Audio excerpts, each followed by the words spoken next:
Michael Jackson was, and it's going to be hard for me to say this in a few seconds, and it would take me hours to tell you the stories to back it up. He is the most profoundly astonishing person I've ever met in my life. He was capable of looking at a fingertip. He was capable of looking at the tiniest of things. He was capable of looking at a fly, and he was capable of seeing the infinite in that. And he was profoundly good because his generosity to his fellow human beings and his sense of obligation on their part was almost boundless. He felt he had been given an astonishing gift by God, and that was that ability to see absolutely stunning things in almost anything he looked at.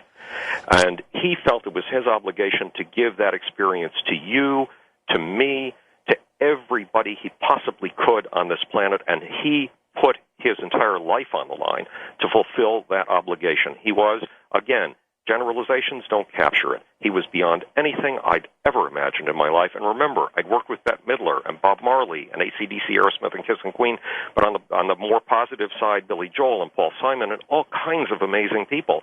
And if you'd stacked 5 of those people end to end, you wouldn't have gotten one Michael Jackson. I know for absolute certain that this is a man who could never have done anything that would be harmful to anyone. He was very much of a child himself. He was as kind and decent and spiritual a human being as I'd ever had the pleasure of spending any time with.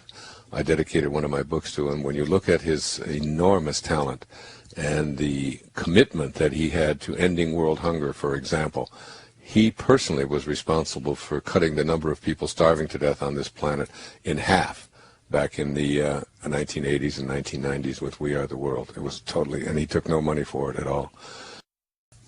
This was a beautiful, beautiful human being, someone who will go down in history as one of the greatest entertainers ever. But more than a great entertainer, this was a great man. My time with him in those 5 days back in 1991 solidified for me that this was a transcendent being who had not only enormous talent but a heart as big as the sky.